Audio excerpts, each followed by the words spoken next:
Assalamualaikum warahmatullahi wabarakatuh. Baik, jumpa kembali kita pada pembelajaran matematika kelas 7. Pada pertemuan hari ini kita akan mempelajari tentang perbandingan berbalik nilai. Apa itu yang dimaksud dengan perbandingan berbalik nilai? Perbandingan berbalik nilai adalah suatu perbandingan antara dua variabel atau lebih di mana suatu variabel bertambah maka variabel lainnya akan berkurang. Berkebalikan ya. Contoh penerapan perbandingan berbalik nilai yaitu hubungan kecepatan kendaraan dengan waktu tempuh. Semakin tinggi kecepatan kendaraan, maka semakin singkat waktu tempuhnya. Pada tabel tersebut bisa kita lihat bahwa dengan kecepatan 10 km per jam dapat ditempuh dalam waktu 20 jam. Dengan kecepatan 20 km per jam dapat ditempuh dalam waktu 10 jam.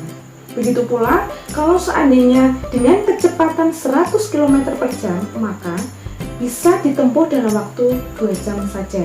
Nah, dari situ bisa kita simpulkan bahwa semakin tinggi kecepatan kendaraan, maka justru akan semakin singkat waktu tempuhnya.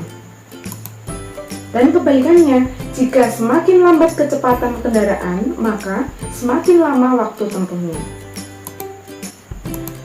Contoh yang lain. Hubungan jumlah pekerja dengan waktu yang diperlukan untuk menyelesaikan pekerjaan itu. Jadi, jumlah pekerja itu semakin banyak, maka waktu yang diperlukan akan justru semakin singkat. Jadi, semakin banyak akan cepat selesai. Tetapi kebalikannya, kalau seandainya itu jumlah pekerja itu sedikit, maka waktu yang diperlukan akan semakin banyak. Lagi, di situ ada hubungan antara jumlah ternak dan waktu yang diperlukan untuk menghabiskan makanan.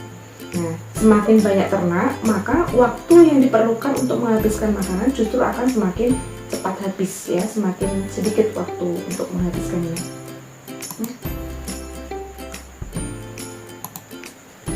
Jadi, dalam perbandingan berbalik nilai itu berlaku bahwa jika nilai suatu barang naik, maka nilai barang yang dibandingkan akan turun. Sebaliknya, jika nilai suatu barang itu turun, maka nilai barang yang dibandingkan justru akan naik. Jika perbandingan itu A per B berbalik nilai dengan C per D, maka dapat kita tuliskan yaitu dengan perbandingan A banding B sama dengan D banding C. Perhatikan pada contoh soal berikut ini. Suatu pekerjaan dapat diselesaikan oleh 25 orang dalam waktu 60 hari. Jika banyak pekerja ditambah 5 orang, maka tentukan waktu yang diperlukan untuk menyelesaikan pekerjaan itu. Bisa diperhatikan, bisa dibuat dalam suatu tabel, yaitu hubungan antara banyak pekerja dengan waktu untuk menyelesaikan pekerjaan itu. Dengan jumlah 25 orang, mula-mula, itu dapat diselesaikan dalam waktu 60 hari. Sedangkan bertambah 5 orang, maka 25 ditambah 5 ya, jadi 30 orang. Maka berapa hari waktu yang diperlukan untuk menyelesaikan dengan jumlah pekerja 30 orang itu?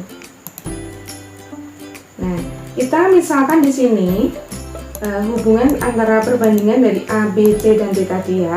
Di situ untuk A kita misalkan A itu adalah 25, kemudian B-nya itu adalah 30, kemudian C-nya adalah 60, kemudian D-nya adalah X, di mana itu yang dicari.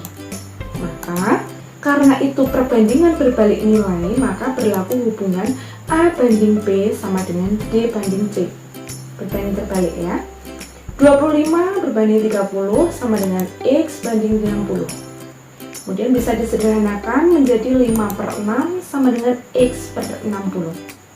Perkalian silang, yaitu setelah disederhanakan ya, 6X sama dengan 5 kali 60, maka didapatkan yaitu 50. Jadi, waktu yang diperlukan untuk menyelesaikan pekerjaan tersebut adalah 50 hari. Nah, itu demikian tadi ya, salah satu contoh perbandingan berbalik nilai. Mungkin cukup sekian, terima kasih. Mungkin bisa disambung lain waktu. Selamat belajar, tetap semangat. Sekian, wassalamualaikum warahmatullahi wabarakatuh.